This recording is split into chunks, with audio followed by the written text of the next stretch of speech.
Hey everybody, best friend Steven Pappas here. I just want to break in and just kind of let you know something. So this week we had some technical difficulties.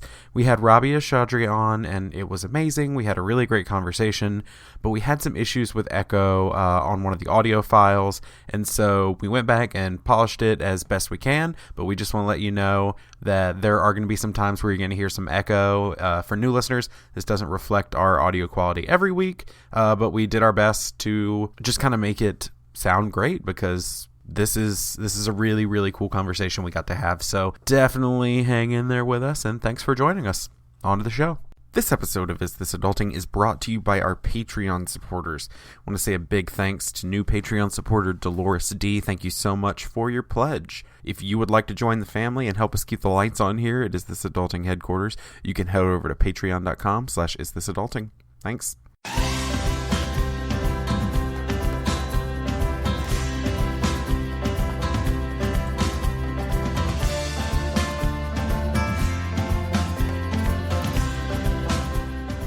Hey everybody, and welcome to Is This Adulting, the mental health comedy podcast you never knew you needed. I'm your best friend, and I don't have anything this week. I don't have a witty answer. I'm Steven. I'm Steven Pappas. I've gotten so used to you coming up with them that I've stopped even trying and just have been responding. So I panicked. So I'm just Christopher. I'm here, and you got to deal with it. So there. How about that? That was beautiful. I'm a little sassy today. You're so sassy. That's hardcore. We've been on a Skype call, he and I, for approximately an hour and a half now, talking to each other. Oh God! And y'all, I've got to tell you, it was difficult. It was difficult to bear with him. Mm-hmm. He's been kind of a pill, but just in the best way. I love him. Anyway. We could not do this alone. No, because we've been talking to each other for an hour and a half. We're tired of each other. So, of course, we had to have another best friend with us this week. So, she's an attorney and the host of the podcast Undisclosed and the 45th. Please welcome Rabia Chaudry to the show. Hey, Rabia. Hey, Steve and Chris. How are you guys? So good. How are you? I'm okay. I'm better right now because the kids are asleep. Yeah, right? Rabia, I have to tell you, I feel very, very inadequate being in your presence that is ridiculous.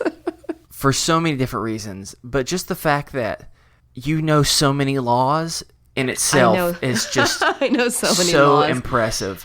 You know, Chris, I can almost guarantee I'm like twice your age. Just give it about another 20 years. You'll know a lot of laws too. You think so? And I appreciate your wonderful kindness to assume such things. But you have a very youthful appearance. Right, you've got a youthful appearance. Thank you. I appreciate that. The only law I know is that something about in Florida, you can't carry an ice cream cone in your back pocket, and I've broken that law on purpose. But you can carry a gun in your back pocket, so you did it all wrong. Yeah, that is very Florida. Sorry to see that you sneak the ice cream into the barrel. That's right, and suck it through the barrel. Yeah. That sounds dangerous. Yeah. For all you Floridians out there, though, if you've been looking how to break that law, we've got a resident lawyer here for you. We're going to tell you all the loopholes. That's some great legal advice right there. It is. So, Randa, before we get into everything, I just have a question now that we've said it. Attorney versus lawyer. Is there a difference? No.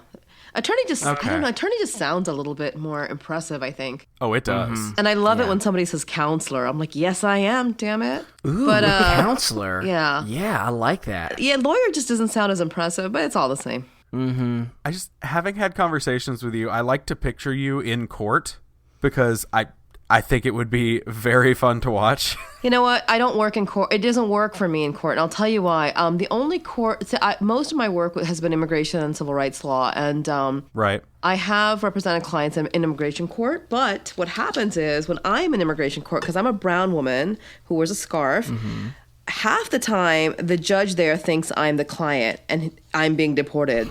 So I can't tell you how many times I've been like, ma'am, where's your lawyer? And I'm like, I'm the lawyer. So it kind of takes the steam out of your sails in a way. I believe it. Yeah, I would love to litigate because I think it'd be fun. I think I do pretty well, but I also know, optics matter. And it is what it is. People would look at me and just not take it the same way if I look different. You got to convince a jury. Well, I might not be able to do it. Well, Robbie, if it makes you feel better, I will say this again. The more you talk to me, the more inadequate I feel. So I mean, that is the greatest compliment I could ever give anyone. Well, I'm telling you, I feel a little bit. I've been thinking about this podcast all weekend, and I'm like, oh my gosh, I'm not useless. The shows we do are just so structured and so stick to these facts, and we're like conversating, and that can be a little intimidating because sometimes you can sound really. I mean, actually, when I spoke to Steve last week, is it Steve or Steven? What do you prefer, by the way? Because I don't want to. It's dealer's choice. I usually say Steven, but okay, Steven. You do you. Well, when I spoke to you last week, I was like, I know I came across, I was like half dead. I was like, he's probably like, oh my God, how do I withdraw this invitation? So, no. And then it's a comedy podcast. I don't do comedy. So anyway, I feel just a little bit outgunned here. No, not at all. Trust me, when I met you at brunch in Nashville, you got jokes. You got some. It's mostly just bitterness, but okay. Well, we've all and ours is insecurity, so don't worry at all. You'll fit in perfectly here. Awesome. Oh gosh, well, we're gonna get into everything in just a second, but before we do you want to tell everybody where they can find you and your projects online and or your home address? All that fun stuff. My home address. Let me give you my GPS location. So I'm on social media. I'm on Twitter. Mostly is where you're going to find me. My handle is at Rabia Squared. Both of our podcasts, it's at 45th Pod and at Undisclosed Pod are also on Twitter. And both the podcasts have Facebook pages. And then I have my own website, which is my name, RabiaChaudry.com, where you can kind of see, the body of my work, what I've done for the last 20 odd years, read a little bit about the book that I wrote. And there's also a contact page, and you can contact me through there. So absolutely. Awesome. Robert, you have a freaking website that's just your name. You're making it harder and harder for me to feel comfortable. My publisher insisted that I have one, and it was just part of the publishing publicity stuff. So anyhow, but it's cool to have one. Also, I just never maintain it. So as I didn't get to tell you this when I saw you, as someone who's read your book, that's some good writing. Thank you. I appreciate that. That was the most intellectual review I have. Good writing. That's good writing. The New York Times says that's some good writing with an apostrophe instead of a G at the end. And it's just, that's the quote on the book jacket. Stephen Pappas is the Adulting Podcast. Well, I'm working on my second book, so when I need a blurb, I know who to come to. Oh my gosh, please. I will just absolutely. It's good writing. For those of you, good writing. You got to put that on every book you ever publish. Yep. And for those of you that don't know what we're talking about, Robbie is also a New York Times bestselling author, which is awesome and exciting. Been there. Am I right, Steve? Yeah, I know, right? But yeah, wrote Adnan's Story. Yeah. Which is a great book if you're into serial and like the case and have followed the case like so many people have in podcasting. The podcast serial, not just for clarification. Yeah, for the podcast serial. 99% of people will know what you're referring to, but for that one. Wait, how long have you guys been podcasting? Like a year and a half almost. Yeah. Did serial have anything to do with you guys getting into podcasting? Like, was that kind of like your entryway into podcasting or listen? Because that was my first podcast. It was mine as well. Okay. It was one of my first ones. And Robbie, I have to tell you something. I'm not just saying this. This is probably going to make you uncomfortable, but guess what my second podcast was? Was it undisclosed? It was undisclosed. That's awesome. And so, just so you know, it's very strange to be talking to you in this moment. Because literally, I'd obviously known what podcasts were, but I just never had really listened to them. And I was in a place where I was commuting a lot, and so I started listening to serial, and then I kept going from there. And so it's just crazy to finally be here.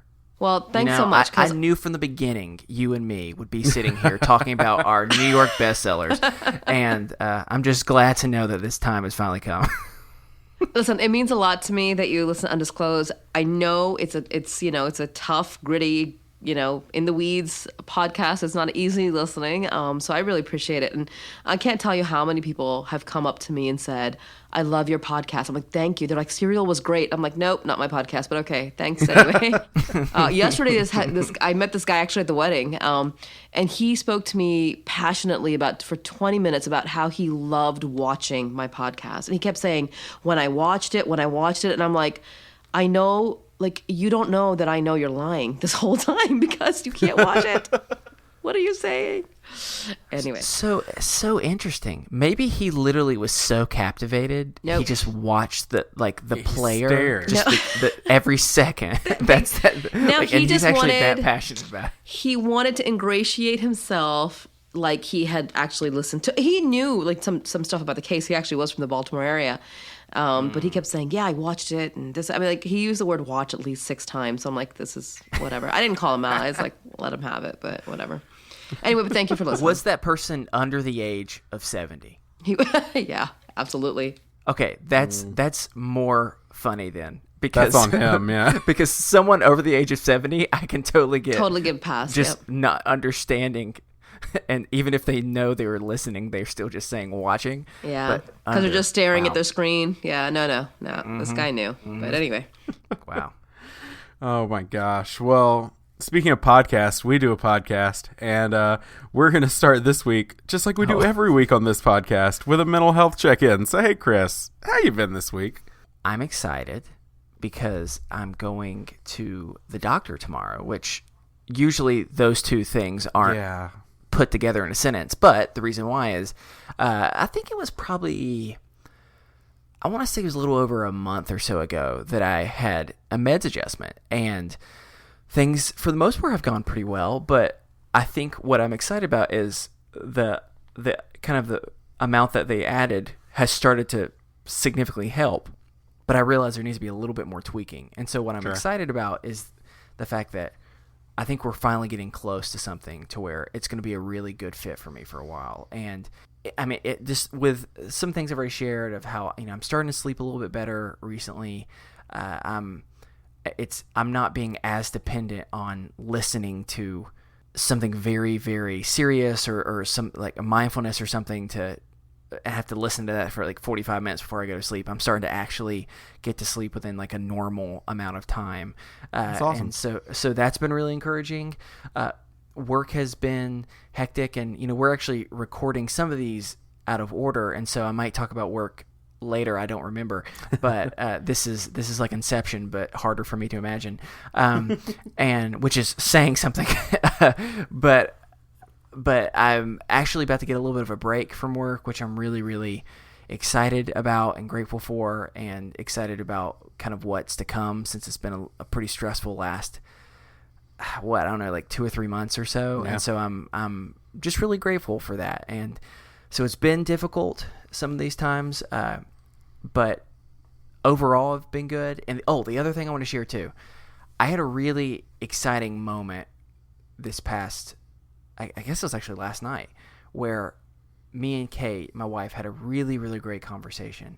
And it came from a place of, I've been recognizing more that I was not always someone that was super, super anxious to be around people. But in this last year or two, I've started to develop that, and going from an extrovert to struggling to understand what does it mean to be an introvert has been difficult, or at least how it's felt for the last year or two. Sure. And I've noticed even when it's people that I love being around, sometimes the anxiety of just spending time with anyone and leaving my one place of safety, which is my home, can be overwhelming to the point of literally, I mean, I know you understand this, Stephen, like, I mean, an hour or two before it happens, all of a sudden I can be hit with waves of nausea, and my head can start hurting, and I can just go from feeling great to feeling horrible in no time. And then it's time to leave, and I just feel so bad that it's like, I don't want to go. I don't want to do anything other than lay here and close my eyes and hope that I feel better. And it's been getting the best of me lately. And that definitely sucks. Like, I want to be able to listen to my body, but I also don't want to fall captive to it as well. And so I've been trying to figure that out. And so me and Kay had just a really great conversation and trying to find ways of how she can support me, and realizing like I didn't fully know how she could support me. And so I started processing it out loud, and I think that we've had some really good steps. So it's really exciting. And I'm grateful to have a spouse that is willing to listen and figure it out on the fly with me sometimes. And so overall, I'm encouraged in spite of the fact that things have been a little unorganized and a little chaotic lately. But Sure. yeah, so that's me. Rabia, how have you been for the last couple of days? Well, first of all, I'm happy to hear that you sound like you're in a good place, and I hope things go well tomorrow. And it's awesome to hear that you're like sleeping. I am somebody who suffers from I'm a very light sleeper in general, and it has my entire life. It's never taken me less than an hour to fall asleep, and then if I get if there's a noise around me, then I'll wake up, or somebody turns, or something. I wake up easily. Then it's like another 45 minutes to fall asleep. So believe me, I recognize how great it must feel to be able to fall asleep. So awesome for that. I've been really anxious for the last. I feel like I've been anxious for a couple of years now, and a lot of it honestly has to do with because I think a lot of it has to do because I am on social media a lot, and then the political climate is like part of my work. One of my podcasts is about following politics closely. But in general, I'm also one of those people who I consume massive amounts of information. I read 15, 20 news articles a day. I always want to know what's happening, even though it's probably hurting my, sanity. But I'm also, and then I had a baby last year, was an unexpected baby. I'm 44 and I have a daughter in college. So doing that whole thing again has been hard. And so for me, it's day to day. It's did I get a good night's sleep? Did the baby get a good night's sleep? Every day is different. And so I've had a few rough sleep night situations the last week. So I feel really anxious lately. And I think I'm a little overwhelmed. I have a couple of trips coming up though. This week I'm going to Tahoe with a few friends for just 2 days. Yeah. Cool. And it should be relaxing, but already there's all of us are on this chat group, and I'm stressing out from everything they want to do. Cause I'm can I just sit in a room and read a book? But hopefully if I can just get sleep, it'll be good. And then the family is, with the kids, we're all going to Europe in a month, and that's also going to be one of those a lot of fun, but oh my god, why do we do this type of trip? So right. But I'll have to say the since Serial happened, my life has, I feel been put in fast forward, and I've just been exhausted for 3 or 4 years, and so at some point hopefully it'll slow down when it's all over. Yeah, well, we hope that you have, especially with your trip without all the kids, that you have some well-deserved rest, and if you need to take a break and read while everyone else is going around and doing stuff, then we support you in that. And we hope that you have very safe travels everywhere that you're going. And yeah, I can't even imagine all the stuff that's been going through. And you're a mom again. Goodness gracious, how do you do this? I'll be honest. When I found out I was pregnant, I just ignored it for 5 months. I pretended like it wasn't happening, and then when I hit month 6, I'm like, oh my god, it's actually happening, and I have to tell people. And I just, I mean, he's an absolute joy. I have 2 daughters, and so it's my first son, only son. Better be my only son. I'm not having any more kids. He's a joy. He's 16 months old, but he is so active. He's hyperactive. He's a really light sleeper. But if he wasn't so adorable, I don't know. I might have to farm him out to his grandparents, but it's just me for now. It is what it is. It's one of those things where, you know what, you don't have a choice. You got to push through it. You have responsibilities, right? That's parenting. Yeah. Well, please get some rest. We're excited for you to have a fun trip, and hope that you have a whole lot of fun with your friends. Steven, what you doing, man? How you been? Things were good and then they weren't. Beautiful song. Yeah, thanks. I'm really good at writing songs. I should get hired to work for Songfinch. There's an extra little plug. Yeah, things have been going pretty well. Can't complain.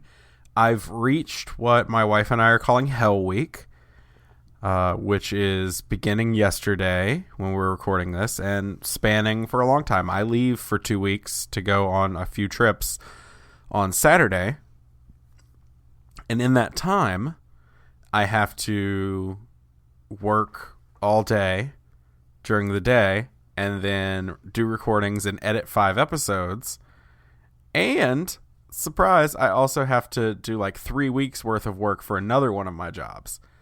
All within the next 4 days. And so it's been a wild day already, and it's not going to lighten up. So I'm oddly fine with that, believe it or not. Like, I'm getting through it fine.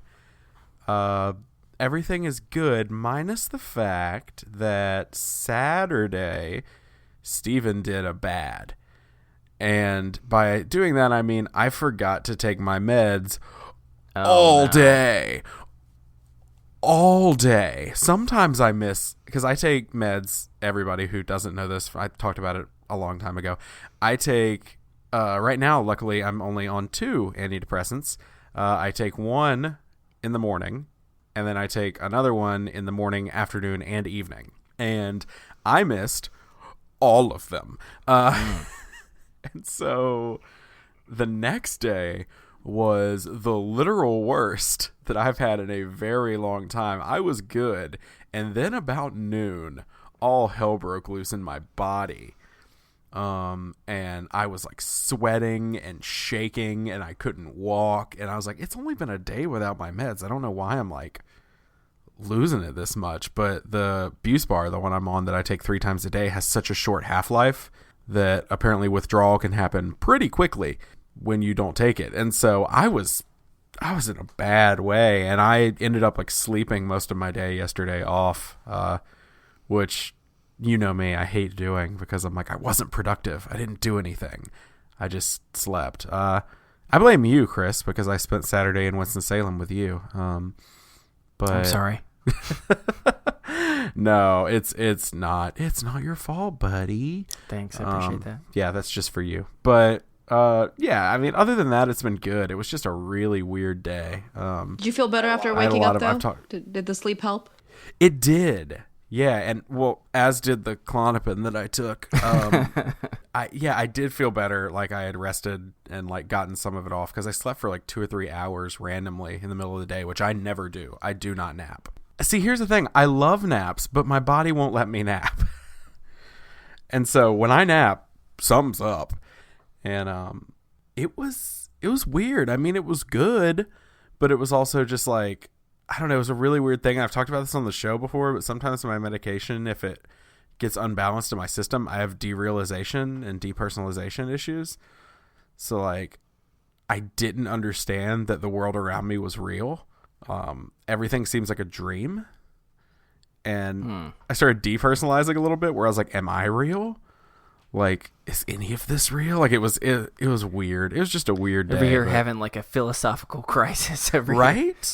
Yeah, it was odd, but I'm on the other side of it, so I will not forget to take my meds again. Good. Like that, because that was bad news bears. But anyway, that's been my mental health this week. But listeners, as always, if you have a mental health check-in you'd like to share, or an idea of how we can encourage you throughout the week, we'll remind you we are not professionals, but you can email us over at isthisadultingpod@gmail.com, or you can join our best friends group on Facebook. And it's an awesome place. There's about 500 of us in there, and it is just a place where you can go and share what's bothering you, and people will talk to you, or you can share a funny gif of a cat riding a turtle. Somebody shared one of those. It was amazing and adorable. Oh my gosh, I did see that video. I wanted to cry, and I was at work, and everyone was confused while I was making weird noises. It's amazing. So like, definitely check out the group. It's the Is This Adulting Best Friends on Facebook.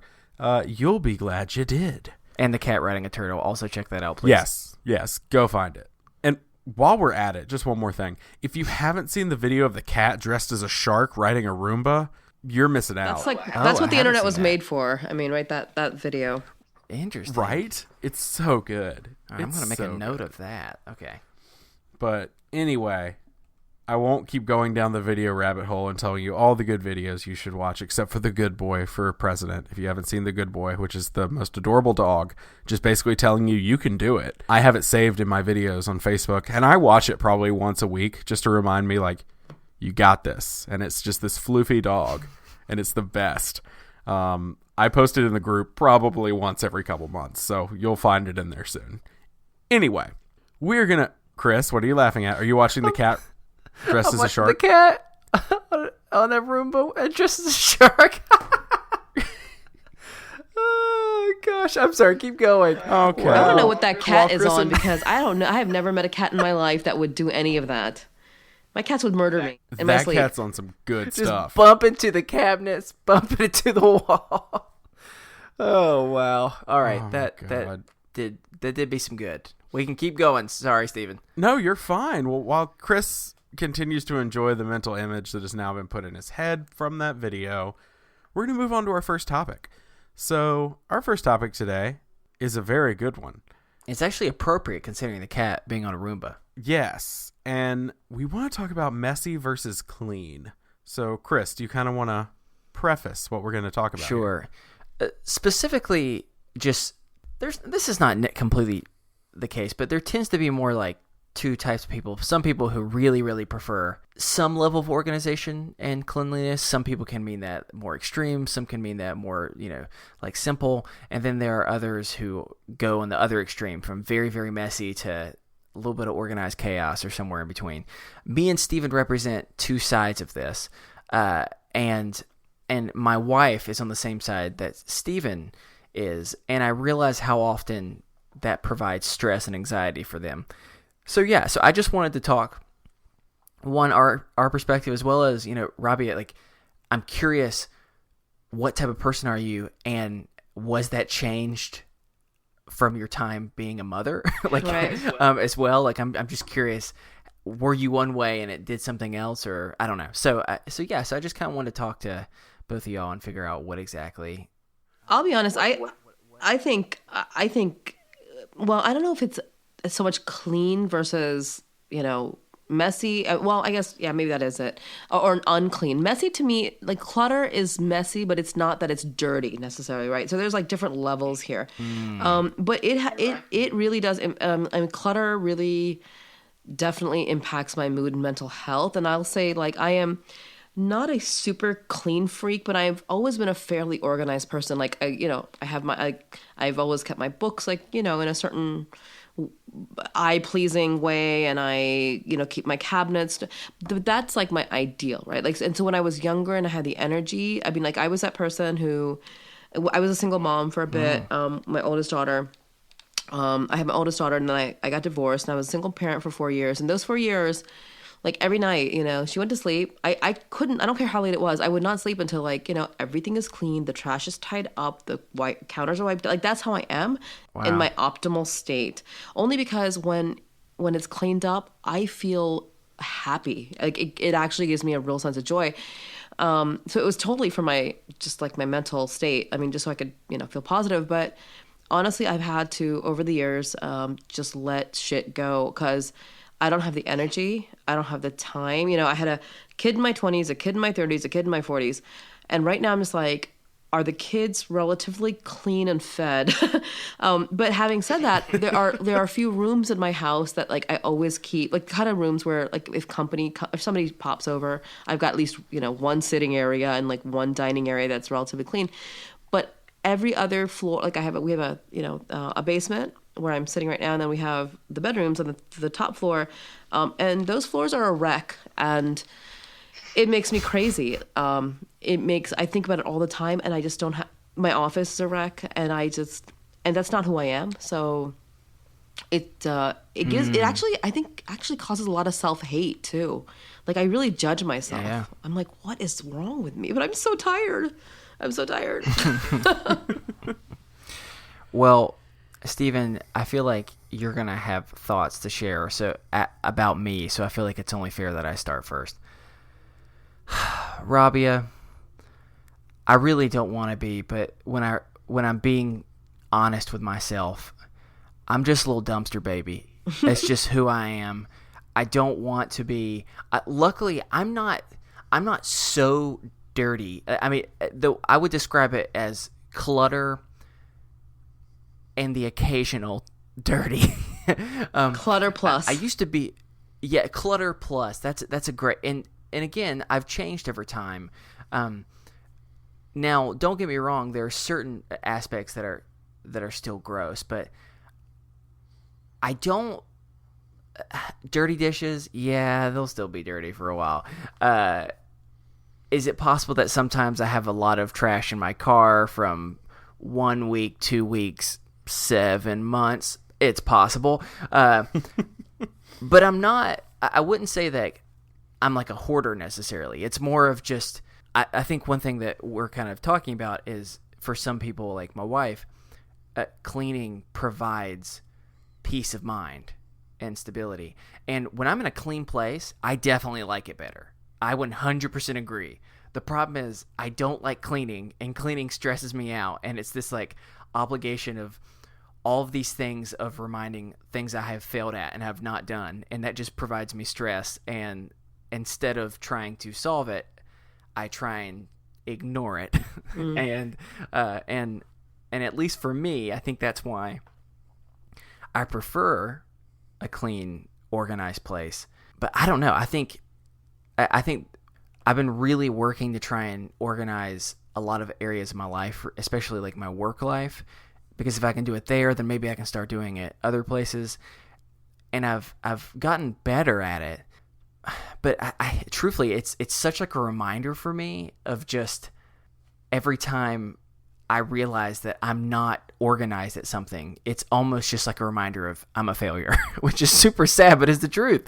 And because of that, that's why I find myself with dirty clothes everywhere and trash everywhere and dirty dishes everywhere. And Stephen, who's lived with me, can speak to this more than most, unfortunately. You know, I faced a lot of challenges in my life. Oh, God. Getting laid off for the first time, that was tough. The loss of a parent, that was difficult. Oh, you jerk. I blew my knee out in college and was unable to continue exercising and therefore gained about 60 pounds. And it was rough. I've dealt with a lot of hard things, and I've come out on the other side. But there's one thing that I still lay awake at night thinking about, and that was sharing a dorm room with Christopher Grimmett. Y'all, I'm glad to hear that he's changed over time, because it wasn't just clutter when we lived together. It was gross. It was filth. Okay, maybe so.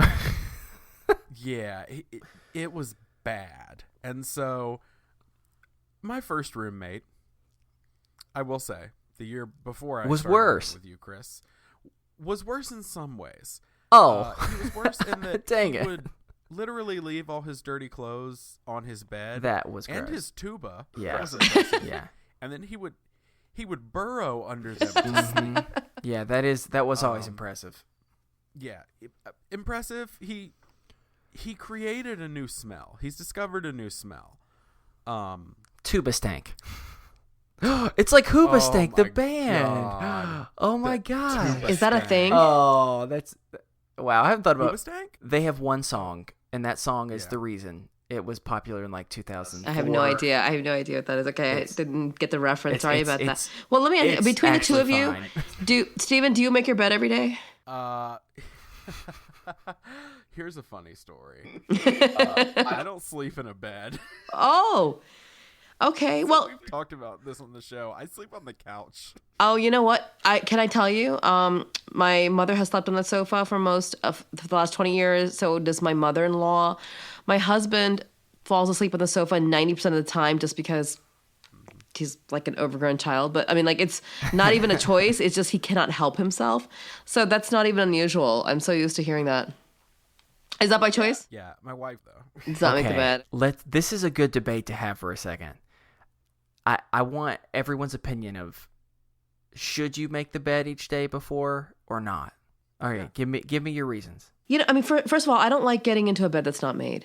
Getting into a bed that's made, that it just feels, I don't know. There's something, getting into an unmade bed to me is like, I'm just like, already my night's ruined. It's already ruined. So a clean, like tight, fresh made bed to me is, but also I feel like when I get up and I make the bed, and honestly, it takes literally like a minute, 60 seconds to make your bed. I feel like I have accomplished something already in the first minute of my day, even though I might have piles of like laundry that needs to be put away and all kinds of, diaper. I mean, I have all kinds of clutter happening. Just having that one space that I'm like, I took care of it. Because it's easy and it's fast. I don't know. And there's this book, and I can't remember the name of the guy who wrote it, but he's like a retired, I don't know, a retired lieutenant colonel or something, or Marine or something like that. He wrote this book, and the whole premise of his book, he's got like these rules for success. And the first rule is like, get up and make your bed. He's like, it sets the tone for the day. That's not what convinced me. I read that out, just recently, but I don't know. I just kind of believe it. Well, you don't Stephen, agree. I know your opinion of this as well. So here is my question that I would ask each of you. One, do you tuck in the sheets? Like, do you actually put the sheets in when you make the bed? Okay, I don't use flat sheets. I hate flat sheets. I can't deal with flat sheets, so they don't have to be. Wait, flat sheets? Yeah, because flat sheets have to be tucked under, right? You have a fitted sheet, and so I have a fitted sheet on my. I have a mattress pad, which is really nice and comfy. Then I have a fitted sheet, and then I have my quilt, and that's it. And so there's no flat sheet that has to be tucked under. Interesting. Yes. Top sheets are the most useless, ridiculous thing that society has ever convinced us was normal. Yeah. Because tucking them in, you're essentially in a very, very small pocket. And I don't like it. Some might say a hot pocket. Who is warmer, me or the melted cheese? That's a legitimate question. I don't know. Those are like suffocation chambers. There's just no reason for it. I don't know anybody who likes to get into a tightly tucked sheet. Well, maybe there are. I don't know, but not me. Okay, that makes me feel better, because here has been my biggest issue with always making the bed. I hate walking or like getting into a tucked bed. Like the way I sleep is I already kind of run hot as is. Mm-hmm. And so I always, no matter, like if I go to a hotel or something, the very first thing that I'm doing when I'm getting in bed is untucking everything. Because I have to be able to move. And a lot of times I have at least one of my legs out, for extra air, because apparently my legs need to breathe. But I'm the same way, because sleeping in a tucked bed is a living nightmare. Yeah. But so because of that, that's the reason why I'm so against making the bed. Just get rid of that sheet. Just go with fitted sheets. Forget the other one. Here's the problem, though. There's no problem. I'm complicated, and one thing that Stephen can speak to is I do this interesting thing where I cocoon myself. Oh, God. I forgot. Where when I got married, this had to change, and so I had to find a new way to adapt. But I literally would take all of the sheets, wrap them around my body, and each morning I would be birthed once again as a new creature to greet the day. Please don't say it that way. I will say it time and time again. Each day, Mother Nature would birth me from her womb to enter back out into the world, and because of that, you need those sheets. Yeah, that's my problem. I'm going to mess it up so much that it was like, there's no reason to. It's going to be chaos in the first 10 seconds of me being in the bed, and I might as well just deal with it. It's a losing battle for me, and because of that, that's the only reason why. But my wife does love it, and I feel like every time before, like she's learned over time that I'm really bad at it. But most nights before we go to sleep, I'll find herself like remaking it, and then I'm like, all right, I'll try, and I feel guilty, and I feel like I should help, and I'm like, I'm sorry, the reason why this is messed up is because of me. Yeah. Yeah. Let me tell you, I've faced a lot of challenges in my life. Oh my gosh. No, but legitimately, there were times living with Christopher Grimmett, because I am a neat person. I grew up in a house with and I don't throw this term around lightly. Yeah. I grew up in the house with a diagnosed obsessive compulsive father. And so I pick up little things, little traits from my dad.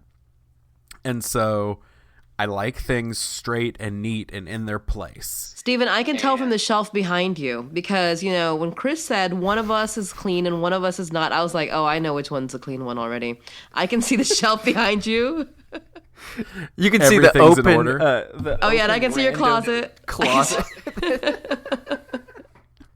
Yeah, I was gonna say behind me is this nice organized shelf. It's great. I want you to come organize my shelves. I would love that. I love putting things in their place. My wife is a theater teacher, and I literally spent hours and hours organizing thousands of plays into alphabetical order. Oh my God. Because she needed the help, and I love organizing. So, like, living with Chris, oh God. It's like a 70s sitcom is what you're pretty much describing. Yeah, it was The Odd Couple. It was Neil Simon's The Odd Couple, because... Yeah. Chris, my favorite thing was I would clean the dorm, 3 or 4 times a week?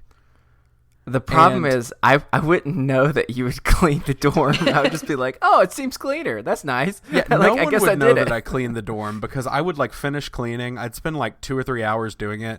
I'd just be like, yes, clean dorm. And I would relax on the couch. I'd lay down. And no sooner had I laid down than you would come in and just kick one shoe in one direction, throw your bag across the room.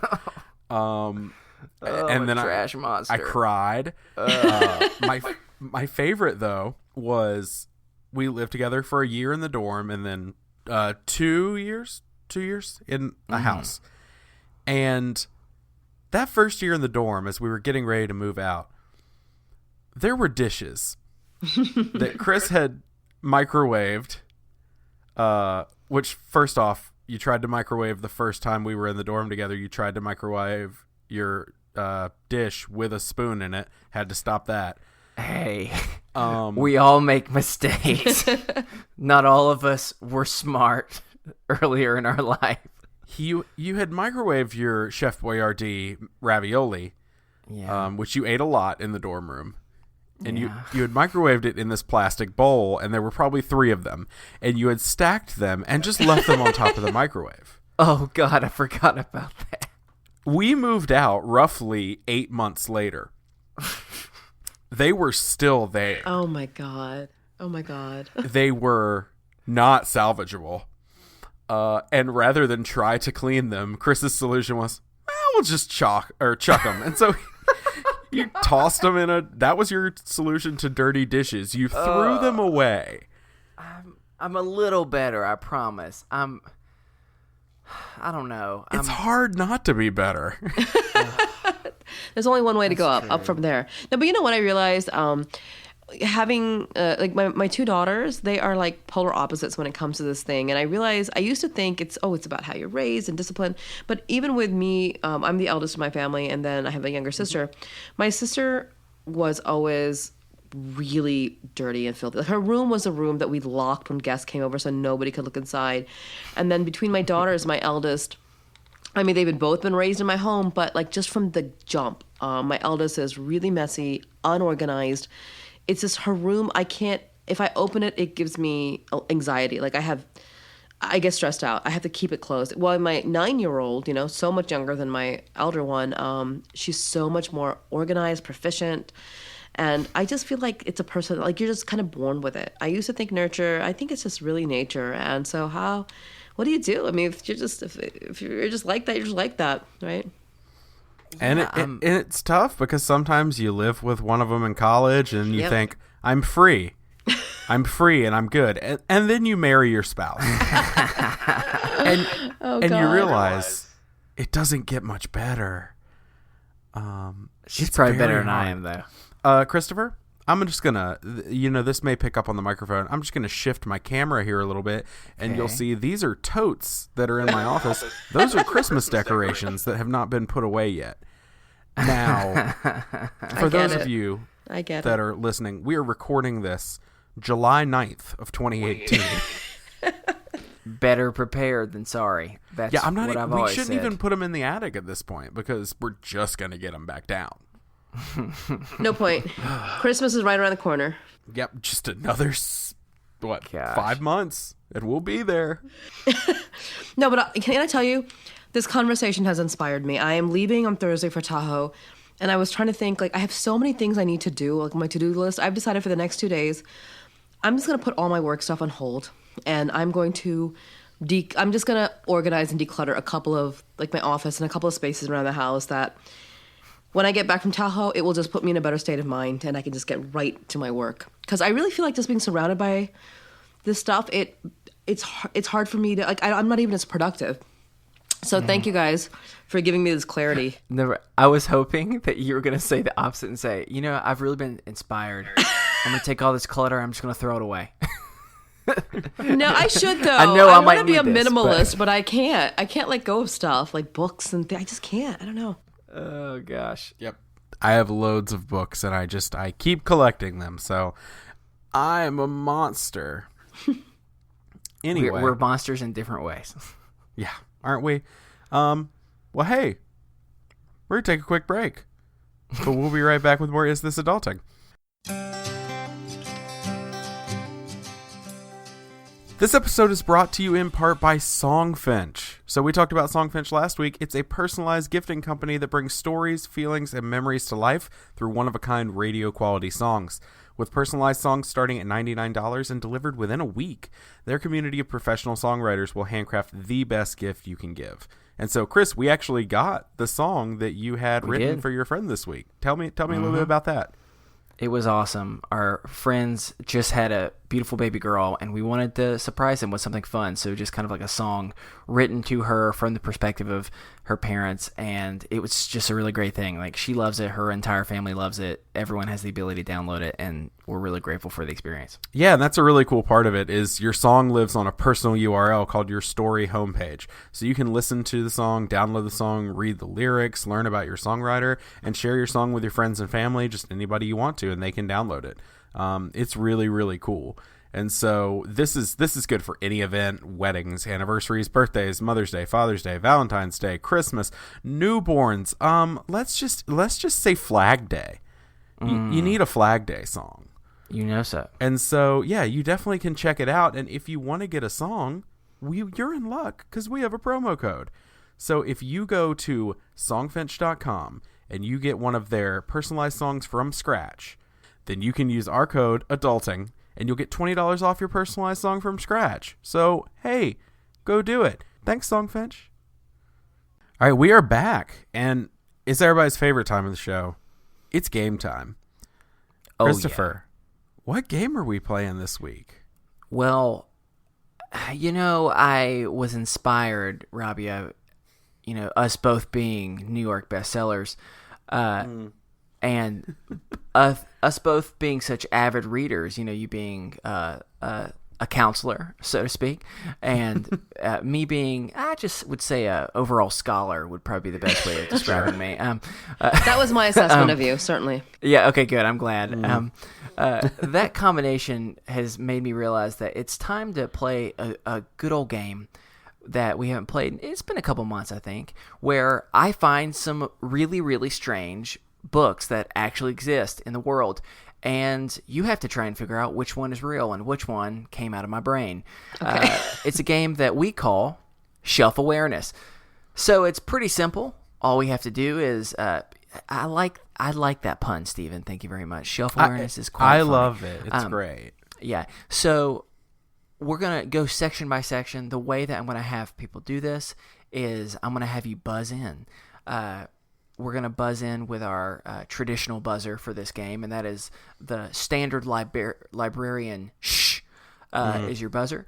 Got it. And so what I'm going to do is I'll tell you what type of genre it's in, and then I'm going to read both titles as well as like a quick little like sentence bio of what exactly it is, and then first person to buzz in, I select, and you get the point.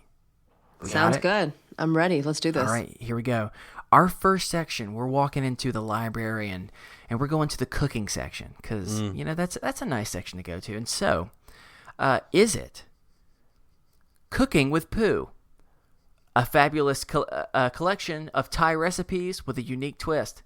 Or Why Animal Urine is the Best Broth, a hunter's guide to cooking with all of nature's parts. There was a shh. Oh, I buzzed in. I buzzed in. You did? As soon as I heard urine, I buzzed in.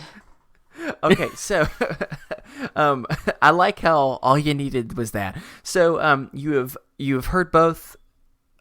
Your choice, Rabia. Which one are you going with? Which one is real or which one is fake? Which one is real? Oh, the Thai cooking one is real. And I don't know if you pronounced it right. Did you say poo? Cooking with Poo, yes. Can you spell that for me? Well, let me tell you, you are correct. It is Cooking with Poo, and and the way it's spelled, and I definitely could be wrong here. The way it's spelled is P-O-O. Her first name you're right. Her first name seems to be that. I have attached, so you can kind of look on our chat. You can kind of see it. That's and anyone who fantastic. wants to see it for themselves, you can go to our show notes and you can see all these books. It seems like a very awesome name where she was just like, look, let's lean into it. Yeah, You know? yeah. Like, and Their publishers are like, let's just go with it. We're just going to run with it. I love it. Yes. Sadly, I'm so sad to say that Why Animal Urine is the Best Broth is unfortunately not real. But I was hoping someone might buy it. But you got it. The first point. But it's still anyone's game. And now we have to move on to the next section. And this is the section that I'm sure everyone has found in their library. I call the section Sexy Automobiles. God, okay. Automobile erotica. Let's do this. Is it Love, Sex, and Tractors, where part sex therapist, part tractor lover, this book seeks to find those readers who could use help in both areas of their life? Or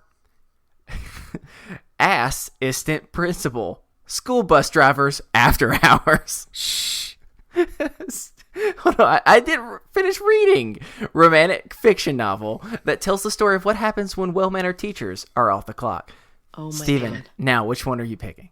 It's the first one, right? It is. Yeah. The first one is a thing. It's real. I'm very alarmed. Oh, it is. It is. It is quite troubling, actually. Pretty much what he has been described as is Cover. no. Oh my God. is a humorist / actual. They gave him like a mix of like that. You remember that woman like Dr. Ruth or whatever her name is, Yeah. from like the TV shows and stuff. Pretty much, he has a bunch of weird, like they're all tractor related of some sort, but this is just one of his. So yeah, I don't loves know what that else to tell tractor. us except for that's a real book. I mean, let's see if I can find you a little bit of a detail just to give you the full. So humorist, tractor guy, and aspiring sex therapist Roger Welsh offers up the vital information men need to walk that fine line between a happy life and your significant other and a couple of sheds full of well-oiled machinery. That seems awkward. You learn the ins and outs of the great tractor road trip. Boswell Flick's dating guidelines. I don't want to trust anyone whose name is Boswell Flick. The magic of tools, the religion of tractors, and the secrets of women's school. I want to imagine this man has no idea what women's school is, and he definitely doesn't have a degree from there. So if you are interested in a very uncomfortable read, then it seems like this is the perfect choice for you. It makes a great gift, people. Makes a great gift. Yes. Oh my gosh. We live in the South. I mean, everybody probably wants a copy of that. Yeah. Also, Yes. just a little piece of trivia that you may not know. Dr. Ruth speaks English, German, French, and Hebrew. Wow. Go Dr. Ruth. She knows her stuff. Mm-hmm. She knows that love is the true international language, and so she embraces Love that in every fully. language. Oh.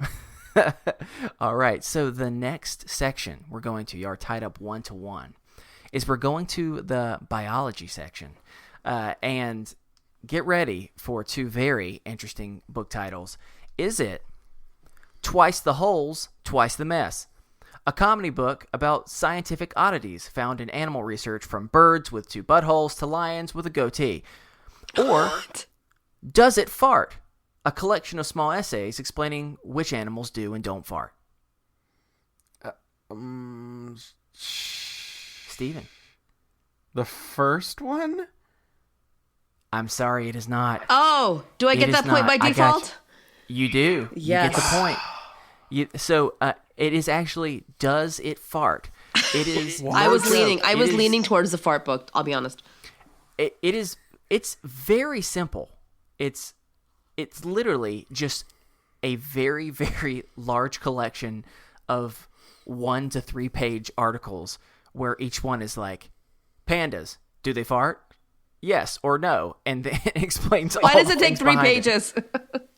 That's a list. Who knows? Yeah, I mean, I'm trying to think of some examples. See if I can find some.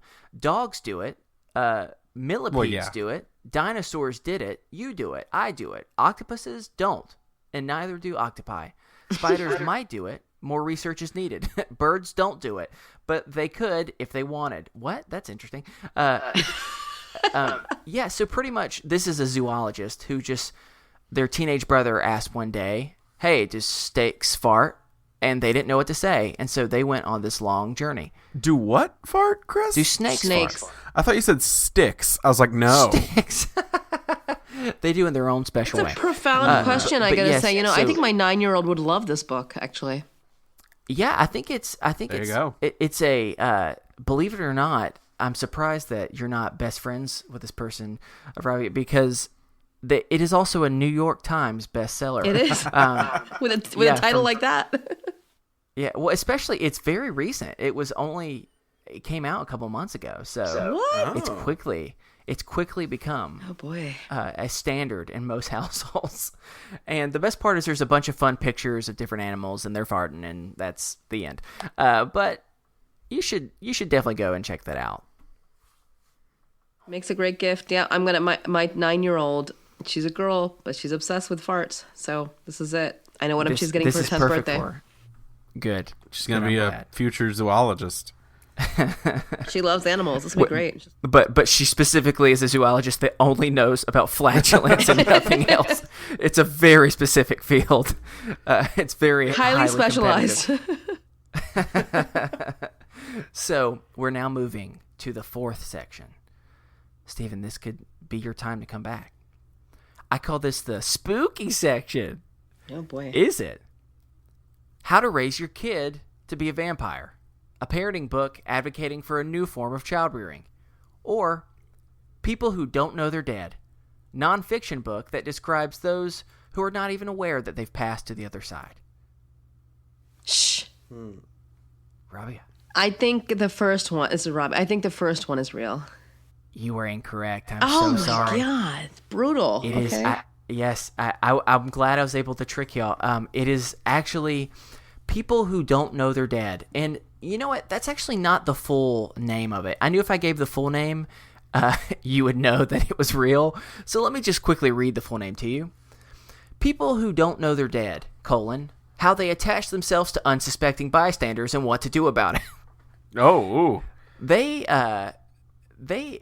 did not cheap out on the amount of words that they wanted to use to describe this book. That's the only way I can really describe it. And better than me describing it is me just kind of showing it to you. It's just a very, very interesting experience altogether, where it's just pretty much How is this a book? How can somebody write an entire book about this? So you'd be surprised. I've tried to understand this, and I don't know if this is like a sincere, like, what is it called? And what is their investigative? It's like I can't remember. It's not paranormal investigation. Like, I don't know if it's that or if it's something else. But whatever the case is, pretty much it's just a lot of stories from people that they didn't realize who didn't know they were dead. I mean, I just want to know what the research methodology here was. And as I do this, I'm actually looking it up to see if they have a Kindle version, because I am a little bit. I just like the cover. I see it. It's for $8.99. Because on the cover, the girl on the left is just looking at the girl on the right, like, Linda, Linda, are we dead? A point of clarification, Linda. Are we or are we not dead? Also, that's a horrible voice that I just came up with. I don't want to do that anymore. Well, oh my god, we've got yeah, right it's to on the end Kindle. of this, and so I can't think of a better way to end this than this very last section. It's 2-2. Oh, I thought it was over. No, it's not over. She missed it, so it's 2-2. So whoever gets this, either by getting it correct or by missing it and giving it to the other, will win the game. The final section. It's a section that I call Feline Frisky. It's like, you get it. It's not the best pun, but it's all I can do. And it's one of these two cat-based books. Oh, God. Is it How to Teach Your Cat About Gun Safety again? No. How to Make Your Kitty Purr. No. An unfortunately named book about the historic practice of cat massage in certain cultures. Or Brilliant. Fashion Cats, a book of photographs of famous cat models displaying the biggest trends in cat fashion. Shh. I think we both buzz in at the same time? Both at the same time. Stephen, I will, as I'm going to defer to you. Wow. Okay. All right, Stephen. So that's a lot of pressure. I'm not supposed to win the game. I never do. Is it the kitty purr? It is not. Okay. I knew it. It is not. Thank the Lord. I have to admit, I don't know if I'm pleased with myself or I'm very disappointed that I was able to come up with that name. But I'm disturbed. But yes, that is luckily not a book. Even though, I know animal massage is a real thing. No, it is Fashion Cats. It is actually a very, very popular book in Japan. It's considered one of the top coffee table books. The cat has hair.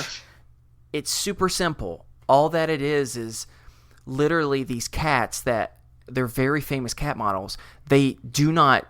It's something crazy. Their minimum pay for a shoot is $10,000. Oh my god. My Yeah, I lazy don't ass understand it. cats, And so it's man. just all different types of random cat. I have got to get a cat. I've Yeah. got two, and they're just deadbeats. I mean, they need to be bringing in some. They're both beautiful, but yeah. My thing is, hey, Japan, you haven't seen me rock some of these outfits. I'll do it, and I'll do it for $100. You will wear that truthfully. pink hat, the pink hat, I'll and be way more cost effective. The wig. Oh yeah. I would pay to see Chris in that outfit.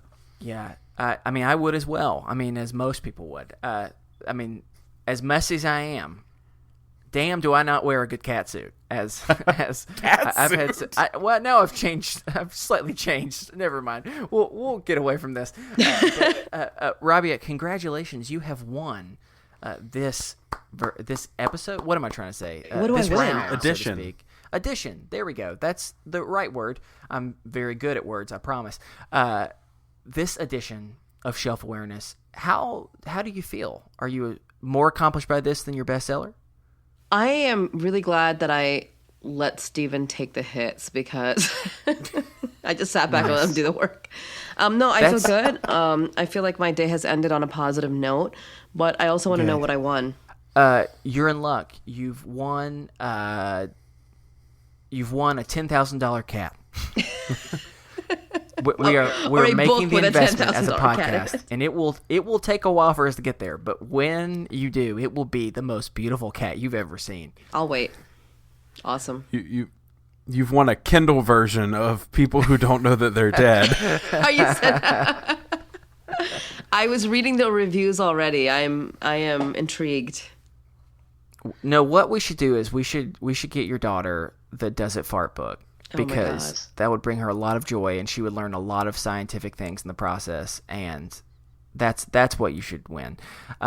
What's funny is you were the very first person that's ever asked what they won. And that seems strange I feel to me like that a we've been playing horrible, games for greedy- this long and no one has asked that question. I'm such a greedy, horrible person. No, that's a completely understandable thing. It's a game. Usually that ends with some type of prize. Unfortunately, we haven't thought that far ahead. Or No, this is what my gift to you is actually. I will leave this recording and I will go and find a room in this house of mine and I will clean it. Oh my God. Good for you. Which is a true sacrifice on my part. Yeah. Which is all we can give you because we're very poor. Mm-hmm. That's fine. But you know what? Look, don't do it. Don't do it if it doesn't feel good. Only do it if it works for you. That's what I would say. No, you've won the game. You've won the game, and so this is your prize. I'll take it. I have to work slowly to that $10,000 cap, and Kate is just going to keep paying me every time I clean a room. So that's how we're going to do it. But yeah, if any of you were interested in any of those books, please go to our website. isthisadultingpod.com. Just go to our blog. You'll see the show notes, and you can look at some of these really strange books for yourself and possibly even become the owner of one. Enjoy your time reading. Please let us know how it goes because I don't want to read them. I'm too afraid. All right. Well, we are going to move into our final topic of the episode. And for this one, we're going to get serious, have a little serious conversation. So with this topic, we typically on this show, as folks know, because I do want to give just a preface and content warning for folks who may want to, feel as though this is not a conversation that they're ready to listen to, because I know it can be triggering for some folks. We're going to be discussing religions. And so we typically steer away from a lot of political talk, a lot of religious talk on the show. But this just was something that we were really interested in having a conversation about, and especially sitting and talking to Rabia and getting kind of varying viewpoints on it. And so we're going to be talking about how different religious communities kind of view and approach mental illness. And I do want to say, as we're going into this, we're not experts. This is opinion. We are not promoting any specific religion, nor are we condemning any religions or things like that. That's not what we're here to do. We're just here to have a conversation about the religions that we have been a part of, and just how they've approached mental illness. And so for me and Christopher, I know we grew up in Christian households. I have a religious studies degree with a specialization in Hinduism. Oh, wow. And Chris, you have a master's degree in divinity. And so... Such a so bold, broad awesome, term for it to say. Right? You have a master's degree in divinity. MD, that's awesome. Yeah, so you've got that. And I know, Rabia, you are Muslim. Mm-hmm. And so we just kind of want to... I have no degree in it, but yes, I am. Yeah, well, I don't have a degree in any religion that I practice. I just know things about Hinduism. Okay, cool. But yeah, so we're just going to have a kind of discussion about that. And yes, we're going to keep it respectful, and it's not going to be anything like that. So don't worry. I just wanted to preface before we got into it, because I know for some people discussing religion can be triggering. So yeah, that's what's about to happen. The thing that I would say, just so, Robbie, you're fully up to date as well as anyone who might be newer to the show. In the Real Talk episode that I did, however many months back that was, you can kind of hear a little bit more about my story. But pretty much to help people understand, I've been fairly to pretty active in Christian churches, a specific denomination for about a little over half my life. And I actually became a pastor of two churches, and unfortunately, just a lot of difficult situations came up. Some had nothing to do with me, some that slightly had things to do with me, and unfortunately, between that and a few other really triggering situations, specifically within just communities of faith, I quickly found myself dealing with this anxiety and dealing with these struggles of mental health that I'd never really experienced before. And so as I began to start experiencing these struggles for the first time, while still being present in a specific Christian community, I started becoming far more aware of what was accepted, what wasn't, what was easy to be able to talk about with other people, what wasn't. And And so, yeah, I think I just wanted to kind of share a little bit about my experiences also. You know, Robbie, I wanted to hear your experiences and just kind of see mental health is something that's not easy for anyone to talk about. And I know that can be the case, especially in many religious communities, not all, absolutely. but many. Yeah. And so I just wanted to kind of hear some of your experience, because I think it's going to be hard for some people to listen, but I also hope that maybe not necessarily healing, but at least comforting to know other people have had shared experiences, you know? Yeah. I mean, I will say this, and I think, you know, like I said, I don't have a degree in religion. I am a practicing Muslim. I have grown up in a very rich interfaith life. I mean, it sounds so formal when you say it like that, but basically what I'm saying is I grew up around with, you know, loving people of all kinds of faiths, like my best friends. Like, it was just never, because my family's from South Asia, and like the South Asian subcontinent, it has a lot of religious diversity: Buddhists, Hindus, Sikh, Muslims, Christians, very, very few Jews. So like that's very rare to be around. But all of these other communities, I mean, like they share the same culture, the same language, but they're all different religions. So I did grow up around people of a lot of different faiths. And what I come to recognize in my adulthood is that, honestly, all of our religious communities have pretty much the same kinds of people, the same kinds of social problems, the same kinds of blind spots when it comes to like real world issues that need professional attention. And, you know, I'm pretty sure, you know, what I can say about, and there's also a distinction between like what the religion is just as by itself versus how people practice it and what it becomes because of their own culture, because of their own misogyny or bias, or what patriarchy. I mean, there's so many filters that mangles, like, you know, like the original and you know, the whole point of the religion, like, you know, it just turns into something that becomes a tool, and even used, you know, to empower people and to humiliate people. And I know that when it comes to mental health in the Muslim community, I've seen this firsthand, where people will, and sometimes it's deeply religious people, which is also really problematic, because, and I make that, there's a difference to me between like spiritual people, who I think are generally very kind people, and deeply religious people, who are often very dogmatic and just kind of literalists and rule oriented. And those are the people, and I know plenty of them, I'm related to some of them, who will judge mental illness as a judgment from God, as a sign that you are not doing what you're supposed to be doing as a good Muslim. Are you praying enough? So the scripture, like the scripture of the Muslims, is the Quran. And, you know, in the Quran, there are passages that say things that, you know, like in this book, there's healing. And it's the whole point of that is not that if you're sick, read the book. It's that the words there are supposed to be a way for God to help heal your heart, right? To show that God is there and he loves you. And there's a being there, that you're not alone, even if you feel alone. But it's certainly not a prescription for illness. But people use it like that. So, and then you have quacks. We've got quacks who'll be like, oh, okay, I have a relative. I had this young girl who was diagnosed schizophrenic. And I can't tell you, like, you know, the things that quacks have told her parents. She's, you know, you got to read these verses and recite this and then throw this holy water on her. And, you know, that she's getting the evil eye from people. I'm like, no, she needs meds, you know? And it can become life-threatening, because for a while her parents refused, and these are educated people, but they refused to do it. They refused to put her on meds. They thought that would really make her sick. She did things like jump out of 3rd, 4th story windows, you know what I mean? And so I've seen this play out in a lot of ways. Depressed, oh, that means you're not praying 5 times. I mean, you see this over and over and over again, and it's like a hammer, a cudgel, right?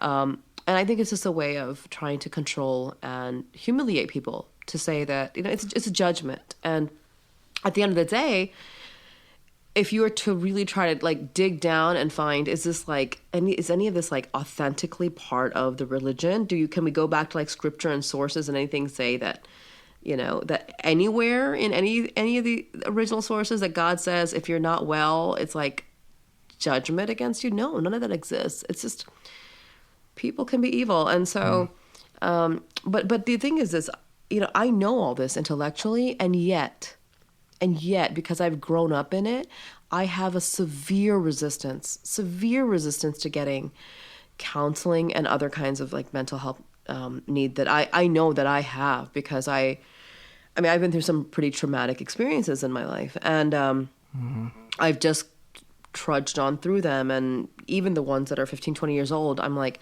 intellectually, my head says to me, you really should go talk to somebody about that. But I can't bring myself to do it.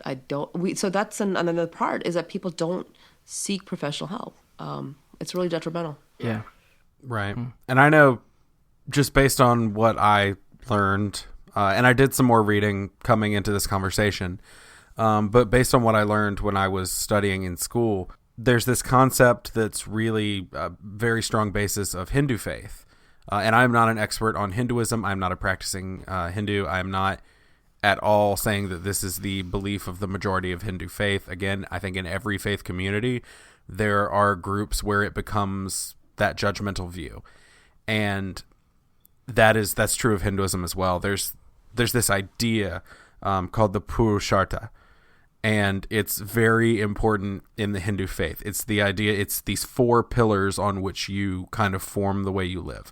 And so it's Dharma, Kama, Artha, and Moksha. And so most people know Dharma. They've heard the term Dharma, and it's kind of like your virtue or your religious drive. And so they all are different things. You know, Moksha is like liberation. Artha, I believe, is the acquisition of wealth or recognition, kind of your social needs. And so you get to this point, and I was doing reading about it because I was like, I wonder if those play into it. And the one thing I discovered is if one is pursuing Kama or Artha too much, which are the physical needs and social needs, and you're not fulfilling your Dharma, because in the end, your Dharma comes down to like your duty as a person. And so it's, if you're fulfilling these things and not your religious drive, not this, then the long-term result is suffering for you and for those around you.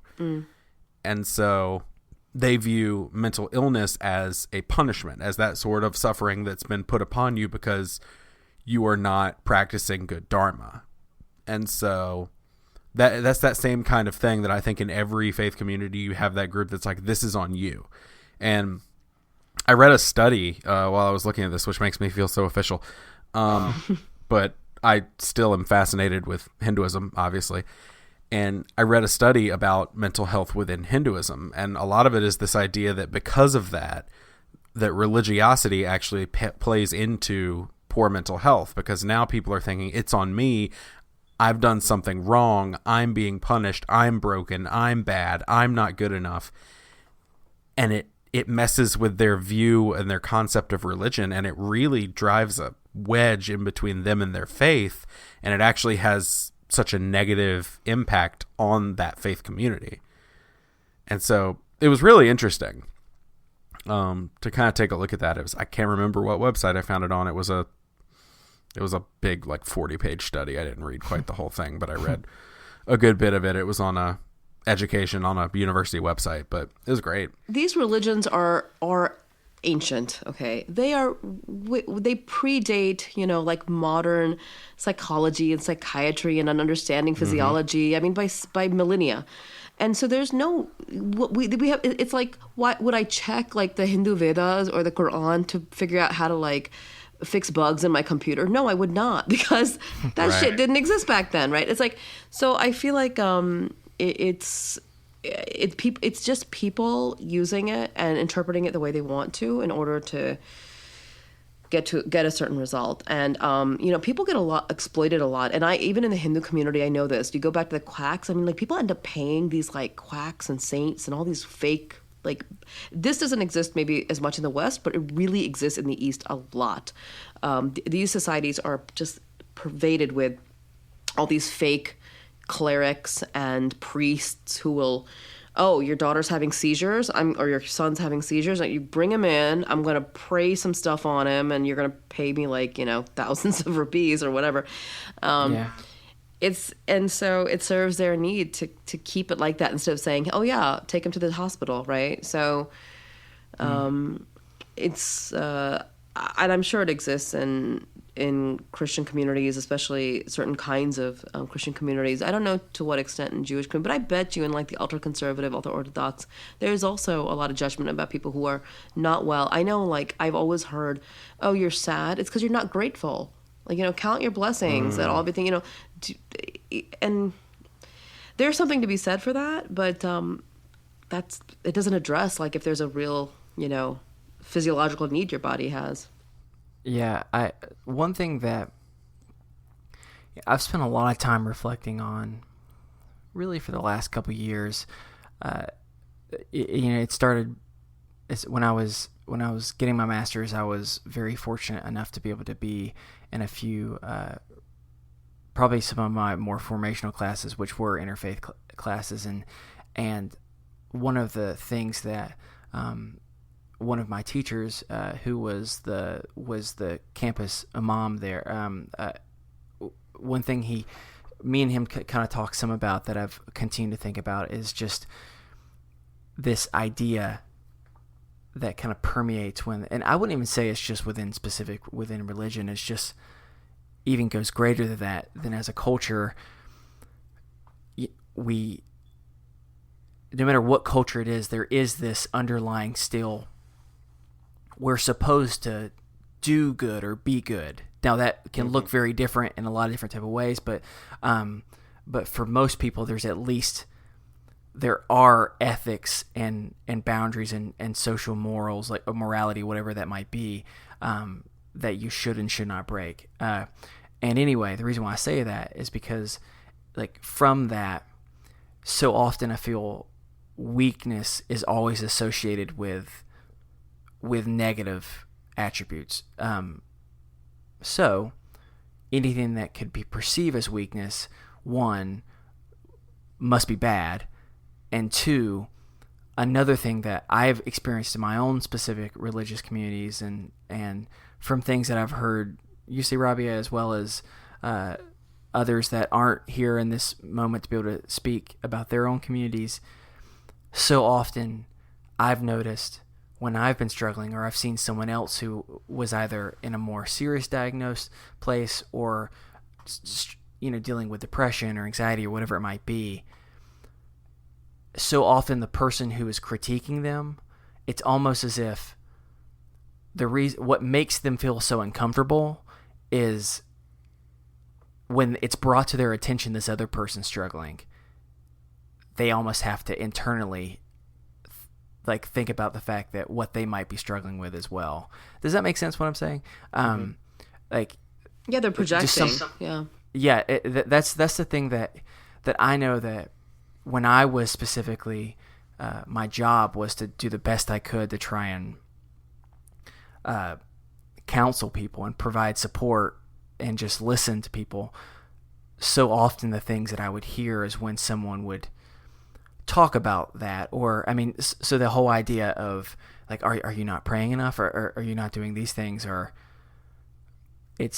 they're repeating back the things that they quote unquote know they're supposed to be doing, but they don't want to think about it too much because they're actually also, if they think about too much, then they're realizing all the things that they're not doing, and they don't want to do that, so they'd rather encourage someone else to this is what you need to do. And so I don't know. I think that something we've all kind of talked about is what is so interesting for me, that the role that religion, or just faith in general, whatever that might be, can have, where it can provide so much healing or so much damage when it comes to mental health, is specifically, I would say religion is the place where, in theory, you either are raised or are made to believe that this is a place of safety. Right. That this is the one place, and maybe the only place. Yeah. If the only type of place. And I'm not suggesting that it's not. What I'm suggesting is, I think, in my experience as an example, feeling that for so long, and then all of a sudden struggling in a way that the community around me didn't know how to properly care for me. And so they were trying to say niceties in order to make me feel better, but it just hurt more. I mean, that's the example we talked about before of the people that, you know, they lose a child, they lose a family member, and then someone says it's insert God's name here, it's their will. Right. And that causes more pain than anything else, because that safe place and that safe bond gets broken in that moment. Yeah. And I think that's why faith can have so much power for good and for bad. And that is an example I've shared in our Real Talk episode, but something that I'm even dealing with is I struggle because I'm a practicing Christian who finds it difficult to even literally physically be in a church or really any place of worship space, because right now there's so many triggers and so many like landmines that as I walk in, I'm reminded of 7 different things of how I've been hurt, to where it's almost traumatic for me to be in there. And that kind of starts really making you think like, well, if I can't be there, then am I failing altogether? If I'm failing altogether, what am I in the first place? And since so often faith is such a deep part in people's life, whether it's an organized religion or spirituality or whatever it is, to have a big part of your identity be shaken and potentially being threatened to no longer exist is detrimental. It's just as much of a shock as of losing loved ones. It's a different type of shock, but the same idea is the community and one area of my life that my identity was based in is now no longer either there or no longer the same. What do I do now? You know, like, who am I without this identity, without this community, without whatever it might be? And I know those are the things that I've been struggling with, or at least I really have struggled with, and I'm still trying to process now, but it's something that I think is a good conversation, and it's amazing to me how often people of faith do not realize the power they wield or yield, both in good and bad, and being able to help provide healing for people or to even do more damage, because we live in a world that does enough as it is, you know? I think religious communities and congregations and, I mean, any kind of religious circle, I mean, they have the power to do tremendous damage. It's because it is a very vulnerable space. People do go there seeking something, needing something. And so it can be manipulated to really hurt people in that situation. Sometimes, like you said, I mean, it's inadvertent, not on purpose. I know for me, it's interesting. There's this word or phrase. It's about being unmasked, and a lot of younger Muslims, you know, last couple generation Muslims, at least in this country, are finding themselves kind of unmasked because the mosque as a space is not fulfilling all of these different kinds of needs, and it's not accepting people where they are, and accepting you know, the realities of like young Muslims living in America, right? Like, and so I've been a mosque for many years. There isn't a mosque that I feel like that I belong to. I don't reject, and beyond that also, when I say my Muslim community, and about 5 years ago, in a way, kind of excommunicated me in a way, very publicly on social media and stuff. But it was because there's been many stories in the last few years, and of course this exists in every community, where you have like religious leaders who are sexual predators or are otherwise unethical or whatever. And I don't believe in covering that stuff up. I believe in telling the community that you have to be aware of these people. And so I've written some articles. I would share things on Facebook, on whatever, and people really hated me for that. And then I made this really cardinal sin. I took part in a program, and I visited Israel a couple of times, and I studied with a Jewish seminary for a year as a fellow. Just because, well, I mean, there's a lot of reasons I did it, but that was like a breaking point for like kind of like the broader Muslim community in America, like the organizations that used to invite me, this and that, and they're just like, oh no, you crossed a red line. And it was very painful and hurtful, and it made me also kind of have to re-examine my relationship with God and where the community played into that. And I've just come to the place where I realize people are people, right? They can be lovely, they can be terrible, and I will not judge my God and my religion based on how other people who are part of the faith, treat me or others, because they're just people. And so, but yeah, they have a lot of power. Yeah, absolutely. And as we talk about the power, as you both mentioned, just for folks out there in internet land, we're not all condemning here. It's not, there's a lot of good power too. Definitely. I believe in religious and faith communities, no matter what they are. People within religion, as long as it's not being warped and used for hate, religion is a place where people find hope, people find comfort. Oh yeah. And most importantly, in my opinion, people find community. Because for me, a lot of my spirituality and the things I've set my whole life on revolve around being in community with other people. It just becomes so important. And so I don't want to at all sell short the positive impact on mental health as well. While there are parts of every community that view mental health in kind of a warped way, there are also large segments of those communities that view it as something that people should be treated for. There are organizations within communities. I know within the Christian community, and Robbie, you could speak to this for the Muslim community, there are organizations within those communities that help people get counseling, help people find therapists, help people get medication.